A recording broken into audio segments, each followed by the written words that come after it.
So HiTop Films made a video on why Batman 89 is bad. I disagree with this video and I'll tell you why. Now, I must say that this is not some sort of personal attack on HiTops, as I have nothing against him. But anyways, let's just talk about the points he made. First off, the character of Bruce Wayne. He thinks that in this movie, Batman was quite underdeveloped. He didn't like the Bruce Wayne, and of course, he didn't like Batman killing. First off, Batman killing was was put in the movie because this movie was based off of the Golden Age comics, as stated in the behind the scenes video. If you want to learn more about that, then here's the video. I'll try to link it as soon as I can. Now, HiTops said how he doesn't really care about the Golden Age version of Batman, which is okay, but it's not really a reason as to why Batman shouldn't kill, as this film wasn't really made specifically for him. I'll talk more about that a little bit later. Another thing he doesn't like about it is how he doesn't really get why this version of Batman is Batman. Why did he choose to become this version of Batman? Well, you see, after his parents got murdered, Batman decided to become Batman so he can stop these types of things from happening to other innocent people. Of course, he is the only one who can do this thing. No one else can. You may be wondering why. Well, it's quite simple, really. Because in order to become Batman, he had to sacrifice his humanity. He had to devote his entire life to being Batman. He gave all he got in order to become Batman. And as a result, he lost his humanity.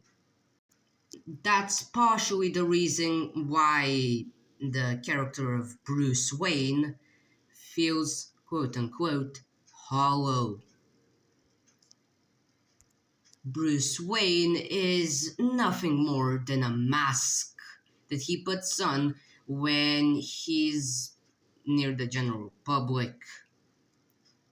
Batman is who he really is. Next, let's talk about studio interference. HiTops thinks that the makers of this movie included a lot of elements just so they can sell tickets. For example, Jack Nicholson, comic relief, romance. Well, if you take the time to analyze the history, you would notice that it made those decisions because it really needed to sell tickets.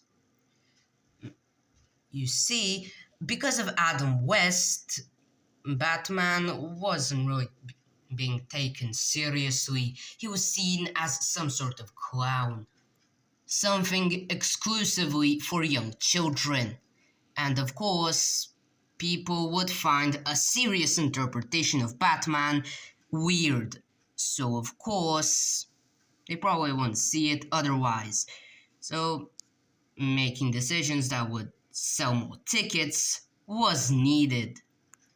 He also talks about the fact that he felt the need to buy a lot of Batman toys and action figures. Which, okay, but you can just buy a Batman video game instead if you want to be entertained long term. There were countless games based off of the movie, so you could have bought those instead of the Batman toys you now own. HiTops mentions that this Joker also isn't really developed, and how he's just a narcissistic artist. Well, yes, but there's a bit more to it than that. When Jack Napier fell into the bath of acid, he died and re-emerged as the Joker This sort of sparked his interest or fascination with death, and thus he became the world's first homicidal artist, according to him.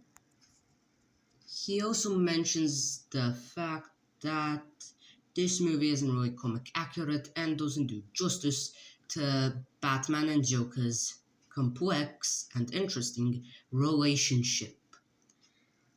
And that may be, but it's not really a flaw.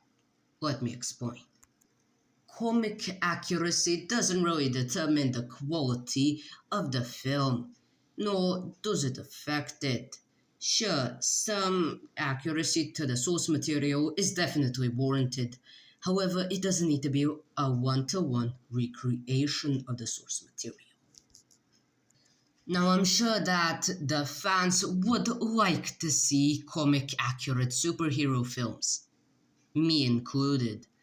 However, comic book fans make up a very, very, very small minority when it comes to the movie going audience. The general movie going audience probably never even read a single comic book in their entire lives.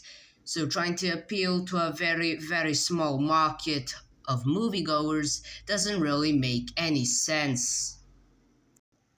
As I've said, making a dark interpretation of Batman during the 80s was very risky. So, of course, they needed to appeal to a more wider audience, not just the minority of the comic book fans. Even nowadays, studios try to appeal to the general public instead of the comic book fans.